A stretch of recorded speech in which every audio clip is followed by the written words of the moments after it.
The sharp morning light glinted off the silver Rolex on James Harper's wrist as he leaned against his Ferrari, flanked by his brothers Michael and Christopher. The three Harper heirs cut imposing figures in the quaint farmers' market that had sprung up on the outskirts of Westlake Village, an exclusive enclave where their family mansion stood as a landmark of generational wealth. Their casual designer clothes, worth more than what most vendors here made in months, marked them as outsiders, tourists among the working class. "Father said we need to reconnect with reality," James mimicked their father's gruff voice, earning chuckles from his brothers. As if spending a Saturday morning watching peasants sell produce would somehow make us better board members. At 27, James was the oldest and most cynical of the three, with dark hair swept back from a face that graced business magazines under headlines like "America's Most Eligible Corporate Heirs." Michael, 25, with a more athletic build from his college rowing days, scrolled through his phone, barely glancing at the market stalls. Christopher, the youngest at 23, actually seemed intrigued by the bustling marketplace, his hazel eyes, so like their mother's, taking in the colorful scene. "It's not terrible," Christopher murmured, inhaling the scent of fresh bread and flowers. "At least the coffee's decent." Their father, Richard Harper, CEO of Harper Investments, had insisted they spend time among real people after a board meeting where they dismissed concerns about worker conditions in one of their manufacturing plants. This excursion was his idea of teaching them empathy, one they were enduring only because their trust funds required regular proof of character development. "Let's just get something for the kitchen staff and go," Michael suggested, pocketing his phone. "Marta mentioned she needed strawberries for that dessert Father likes." As if summoned by his words, they spotted a humble strawberry stand at the end of the row. Unlike the other polished displays, this one was simply a wooden table with baskets of glistening red berries, tended by a young woman in modest, worn clothing. Her honey-brown hair was pulled back in a simple braid, and she worked with quick, efficient movements, serving customers with a smile that transformed her delicate features. "Perfect," James said, already bored. "We'll get the berries and then convince Father we've had our fill of real-world experiences for the month." They approached the stand as the crowd thinned, leaving them face-to-face with the strawberry seller. Up close, she was younger than she'd appeared from a distance, perhaps 20 or 21, with a sprinkle of freckles across her sun-kissed nose and remarkable amber eyes that seemed oddly familiar. "How much?" James asked, not bothering with pleasantries. The young woman looked up, those striking eyes meeting his. $8 for the small basket, 15 for the large. They were picked fresh this morning. $15 for strawberries? Michael scoffed. "Highway robbery for something you probably picked from someone else's field." Her smile faltered, but her voice remained steady. "I grow them myself, actually. Organic, no pesticides." Christopher, noticing a small scar near her hairline, partially hidden by her bangs, felt an inexplicable tug of recognition. He brushed it aside as the conversation deteriorated. "We'll take the large basket," James said, dropping a $50 bill on the table. "Keep the change.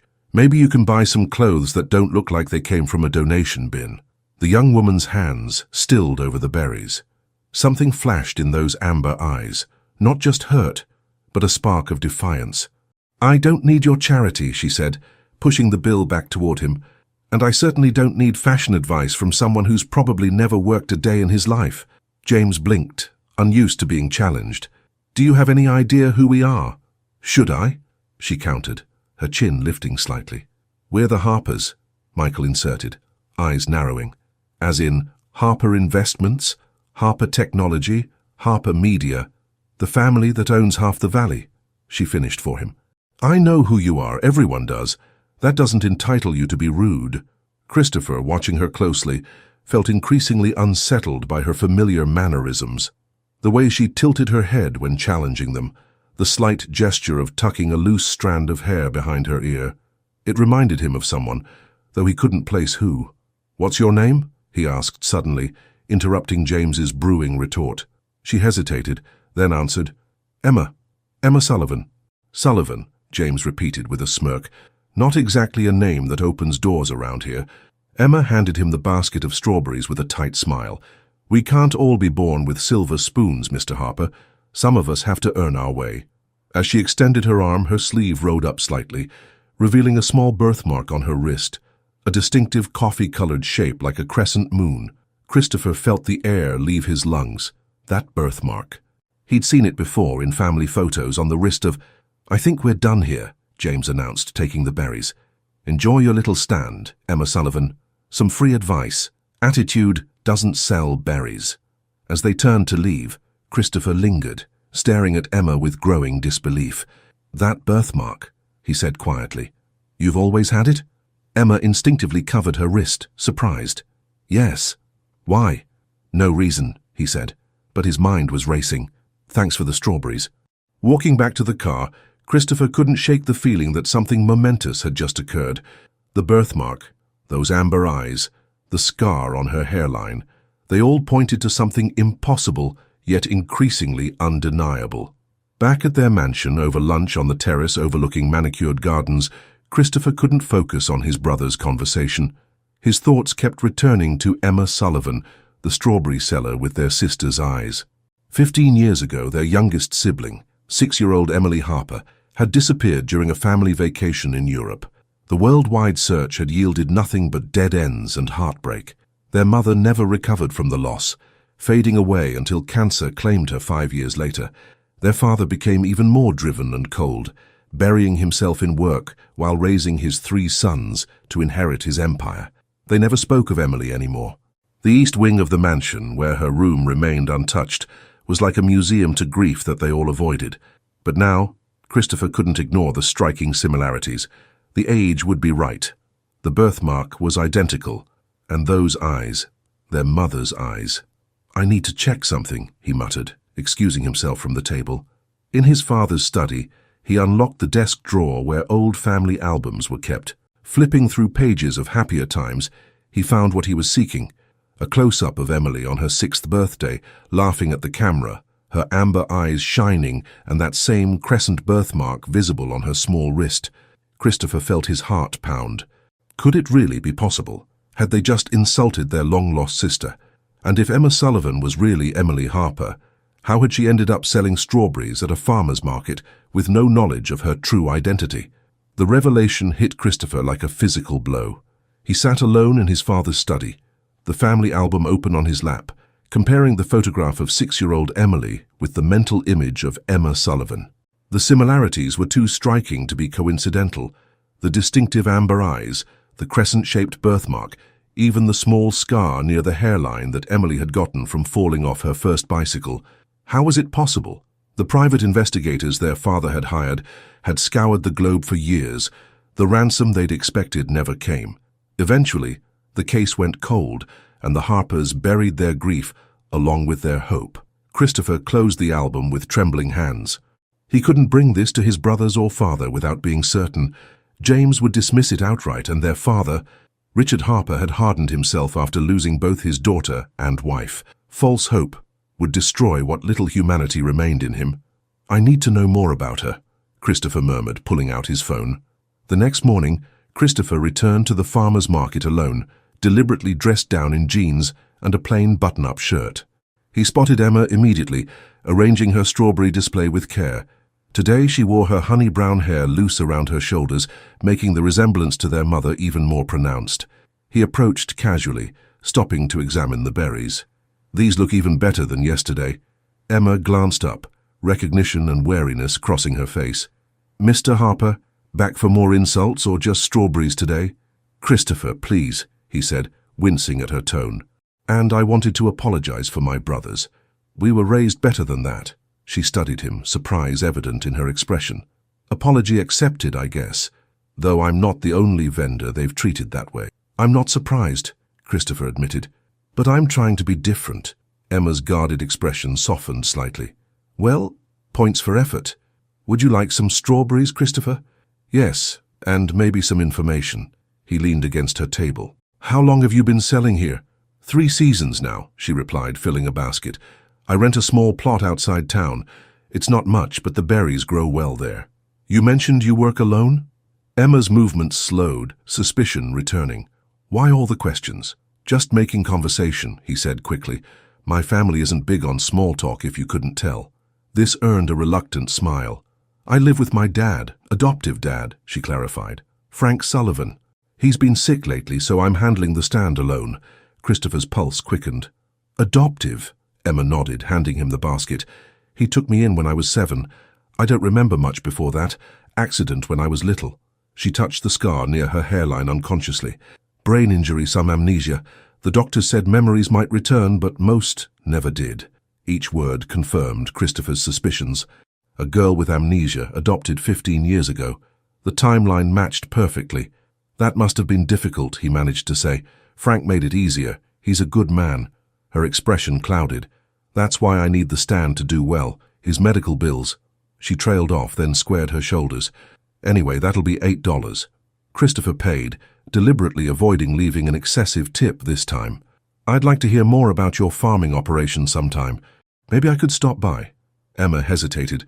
Why would a Harper heir be interested in my little strawberry patch? He fumbled for a plausible explanation. I'm considering investing in small-scale organic farming. Father wants us to diversify our portfolio. Right, she said skeptically, but wrote her address on a small card. Saturday afternoon. I'll be harvesting. Christopher thanked her and left, his mind racing with possibilities. He needed more evidence before approaching his family, and he needed to understand Emma's situation better. If she truly was Emily, why hadn't Frank Sullivan come forward all those years ago? Was he involved in her disappearance, or merely a good Samaritan who found an injured child? Back at the Harper estate, Christopher carefully avoided his brother's questions about his morning whereabouts. Instead, he retreated to his private suite and made a call to Thomas Wallace, the family's head of security, who had been with them since before Emily's disappearance. I need a background check, Tom. Discreetly, Christopher explained. Frank Sullivan lives outside Westlake Village, has a daughter named Emma, probably adopted around 15 years ago. May I ask why? Thomas's voice carried the caution of someone who had witnessed the family's darkest times. Just a hunch about something. I'd rather not say more until I'm sure. Thomas agreed, his tone suggesting he understood more than Christopher was saying. I'll have preliminary information by tomorrow. True to his word, Thomas arrived at Christopher's door the next evening with a slim file. His weathered face betrayed nothing as he handed it over. Interesting reading, Mr. Christopher. Call me when you've gone through it. Christopher waited until he was alone before opening the file. Frank Sullivan, 62, had indeed adopted Emma 15 years ago. Before that, he'd been a respected doctor specializing in pediatric trauma. The adoption records showed Emma had been admitted to his hospital, a small facility in Northern California, hundreds of miles from where Emily had disappeared in San Francisco, as a Jane Doe with severe head trauma and no identification. According to the medical report, the child had been found wandering near a highway, disoriented and injured. No one had reported her missing in that jurisdiction. After 6 months with no leads on her identity, and with Emma forming a bond with the doctor who treated her, Frank Sullivan had applied for adoption. The paperwork appeared legitimate, but something felt off. Why hadn't the hospital connected the injured child to the high-profile Harper kidnapping case? Emily's face had been on national news for months. Christopher flipped through the remaining pages, then froze. A photocopy of Emma's original hospital intake form included a note about personal effects. Child found wearing distinctive silver bracelet W engraved initials EH and small charm in shape of strawberry. His hands began to shake. That bracelet had been a gift from their mother on Emily's 5th birthday, a playful reference to the child's obsession with strawberries, which she would eat by the bowlful when in season. It was one of the identifying items listed in all the missing person reports. Christopher closed the file, his suspicions now solidified into near certainty. Emma Sullivan was Emily Harper, his sister, and somehow she had ended up in the care of Dr. Frank Sullivan after her disappearance. Whether Sullivan had been involved in the kidnapping or had genuinely found an injured child remained unclear, but Christopher now had enough evidence to approach his family. But first he needed to see the strawberry charm bracelet. If Emma still had it, it would be irrefutable proof. Saturday couldn't come fast enough. Christopher found himself unable to concentrate during business meetings, earning concerned glances from James and irritated texts from their father. By the time he drove his modest Audi, chosen over the usual Ferrari to avoid drawing attention, toward Emma's address, his nerves were stretched to breaking point. The small farm sat on a gentle slope, with neat rows of strawberry plants stretching across an acre of land. A modest farmhouse stood at the edge of the property, its white paint peeling in places. It was worlds away from the Harper mansion. Yet as Christopher parked and caught sight of Emma kneeling among the plants, he felt an unexpected sense of rightness, as if a missing puzzle piece had finally been found. What he couldn't predict was how this revelation would shatter both their worlds, or how the truth about Emily Harper's disappearance would test the bonds of their fractured family. The warm afternoon sun beat down on Christopher as he made his way through the neat rows of strawberry plants. Emma glanced up from her harvesting, shielding her eyes with a gloved hand. She wore denim overalls over a simple t-shirt, her hair tied back in a practical ponytail, yet the family resemblance seemed even more striking in this setting. "You actually came," she called, surprise evident in her voice. "I half expected you were joking about the farm investment." Christopher smiled, navigating between the rows. "I'm serious about things that matter, more than she could possibly know." Emma gestured to a basket beside her. "Well, if you want to learn about strawberry farming, you can start by getting your hands dirty. These won't pick themselves." For the next hour, Christopher worked alongside her, listening as she explained the intricacies of organic farming, the challenges of pest control without chemicals, the importance of proper irrigation, the careful selection of plant varieties. Her knowledge was impressive, and her passion obvious. Occasionally their hands would brush as they reached for the same plant, and Christopher would feel a jolt of recognition. This was his sister, his family's missing piece. "You're not bad at this," Emma admitted as they carried full baskets toward a small shed. "For someone who probably has people to peel his grapes," Christopher laughed. "We're not quite that bad. Though I will admit this is my first time harvesting anything. So why the sudden interest in farming?" Emma set her baskets down on a wooden table. The truth this time. Christopher hesitated. He'd rehearsed this moment countless times, but now, facing her directly, words failed him. How did one tell a stranger that they might be long-lost siblings? "I'm interested in you," he said finally, then flushed at her raised eyebrow. "Not romantically. I think we might have met before, a long time ago." Emma's expression turned guarded. "I don't think so. I would remember meeting a Harper." "Not necessarily," Christopher ventured carefully. "You mentioned memory issues from your accident."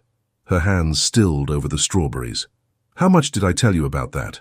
"Not much," he admitted, "but enough to make me curious." He took a deep breath. "Emma, do you have any memories from before you were 7? Anything at all?" She frowned, the question clearly making her uncomfortable. "Flashes sometimes. Nothing solid. The doctors said that's normal with traumatic brain injuries." Her eyes narrowed. "Why are you asking me this?" Before Christopher could respond, a voice called from the farmhouse. "Emma, are those berries ready for market tomorrow?" They both turned to see an older man standing on the porch, thin and stooped, but with kind eyes that crinkled at the corners. Frank Sullivan. "Almost done, Dad," Emma called back. To Christopher she whispered, "He has good days and bad days." "Today's good, thankfully." Frank made his way slowly down the porch steps. "You've brought a friend," he observed, extending a hand to Christopher. "Frank Sullivan. Christopher Harper," he replied, studying the man closely. Recognition flickered in Frank's eyes, followed by something Christopher couldn't quite identify. Worry, fear. It was gone in an instant, replaced by a genial smile. "Harper, you say? One of the Westlake Harpers?" "That's right," Christopher confirmed. "I've been learning about strawberry farming from your daughter." Frank's gaze shifted between them. "That's wonderful. Emma's quite the expert." He turned to her. "Honey, would you mind getting us some of that lemonade? Our guest must be thirsty after working in this heat." When Emma disappeared into the house, Frank's friendly demeanor evaporated. "What are you doing here, Mr. Harper?" he asked, his voice low and tense. Christopher met his gaze steadily. "I think you know exactly why I'm here, Dr. Sullivan. The silver bracelet with the strawberry charm. The initials E.H. Emily Harper." The color drained from Frank's face. "You can't prove anything," he whispered, "and you'll destroy her if you try. She's happy here." "Did you take her?" Christopher demanded, struggling to keep his voice down. 15 years ago in San Francisco?" Frank's eyes widened in genuine shock. "Take her? God, no, is that what you think?" He glanced anxiously toward the house. "I found her, injured and alone. By the time I realized who she might be, months had passed. She had bonded with me, was recovering well. The police had given up the search. So you decided to keep her?" Christopher's anger rose. "Do you have any idea what her disappearance did to our family? Our mother died of grief. I am truly sorry for your loss, Frank said, his voice cracking. But by then Emily, had already suffered one traumatic separation. The psychologists advised against another upheaval. He leaned closer. She had night terrors for years, Christopher. Would scream if anyone mentioned strawberries, though she couldn't explain why. Whatever happened before I found her left deep scars. Christopher faltered, unprepared for this perspective. But she loves strawberries now. The farm, years of gentle therapy, Frank explained, reclaiming the trauma. It was her idea to start the farm when she turned 18. He sighed heavily. I've lived with this decision every day, wondering if I did the right thing, but I loved her as my own. Still do. Before Christopher could respond, the screen door slammed, and Emma emerged carrying a tray with lemonade. You two look serious, she remarked, setting the tray down. Dad, you're not boring Christopher with medical stories, are you? Just getting acquainted, Frank said, his easy manner returning, though his eyes remained troubled. Emma poured the drinks, then reached for a small box on a shelf. Since you've worked so hard, you deserve to see something special, she told Christopher with a smile. My good luck charm. I always keep it in the shed when I'm working. She opened the box, revealing a tarnished silver bracelet with a strawberry charm. Christopher's breath caught in his throat. There it was, the final proof. It's beautiful, he managed to say. Where did you get it? I've always had it, apparently. Dad says I was wearing it when... She trailed off, glancing at Frank with a slight frown. Actually, I'm not sure I've ever heard exactly where it came from. Frank's hand trembled slightly as he lifted his lemonade. It was with your things at the hospital, remember? Emma's frown deepened. Was it? I thought... She shook her head. Never mind, it must be the heat affecting my memory. A tense silence fell, broken only when Emma's phone chimed. She checked it and sighed. Mrs. Delaney needs her weekly delivery now instead of tomorrow. I should go. She looked at Christopher. Would you mind helping Dad with the rest of the sorting? I won't be long. After Emma left in her old pickup truck, Christopher and Frank faced each other across the weathered table. She's starting to remember, isn't she? Christopher asked quietly. Frank nodded, his expression pained. Little things. Fragments. The doctors always said it might happen eventually. He looked at Christopher imploringly. What are you going to do now? Christopher stared at the bracelet Emma had left behind. I haven't decided yet, but my family deserves to know she's alive. And what about what Emma deserves? Frank challenged. To have her world turned upside down. To learn that her real family is one she's never known. One whose members, I might add, recently humiliated her in public. Christopher winced, remembering the farmer's market encounter. That wasn't our finest moment. No, it wasn't, Frank agreed grimly. Before you make any decisions, consider this. Emma has built a life here. She may not have wealth, but she has purpose and identity. Are you really prepared to shatter that? As the implications of his discovery continued to unfold, Christopher realized the truth was far more complicated than he had imagined. Finding Emily had been the easy part. Deciding what to do with that knowledge would prove infinitely more difficult. And unknown to both men, Emma had turned back to retrieve her forgotten bracelet, only to overhear words that would change everything she thought she knew about herself. Emma stood frozen at the edge of the shed, the words echoing in her mind like distant thunder. Emily Harper, real family, her world upside down. The bracelet, her bracelet, with the initials E.H. It all suddenly made terrible sense. You knew, she said, stepping into view. Both men jerked toward her, faces pale with shock. All this time, you knew who I really was. Frank rose unsteadily, reaching toward her. Emma, sweetheart, is that even my name? Her voice trembled, but her gaze remained steady. Or is it Emily Harper? Christopher stood as well, heart pounding. Emma, please let us explain. Explain what? That my entire life has been a lie? She looked between them, betrayal etched across her features. That I have brothers who mock me at farmers' markets? That my real father is some corporate tycoon who never found me? Her eyes fixed on Frank. Or that the man who raised me has been hiding the truth for 15 years? Frank seemed to age another decade before their eyes. I never meant to hurt you. Everything I did was to protect you. Protect me? Emma's laugh held no humor. From what? From wealth? From family? From more trauma? Frank said quietly. You were so broken when I found you, Emma. So frightened. The nightmares, the panic attacks. Whenever anyone mentioned strawberries or showed you pictures of them, you couldn't even explain why. He took a shaky breath. When I realized who you might be, months had passed. You were healing, calling me Dad. The psychologists advised against another upheaval. Emma's anger faltered, memories surfacing like bubbles in dark water. Nightmares of being held in darkness. A woman's angry voice, the smell of strawberries mixed with fear. Christopher watched the emotions cross her face, aching to reach out, but knowing he had no right. "Emma," he said gently, "no one is asking you to decide anything right now. This is a shock for all of us."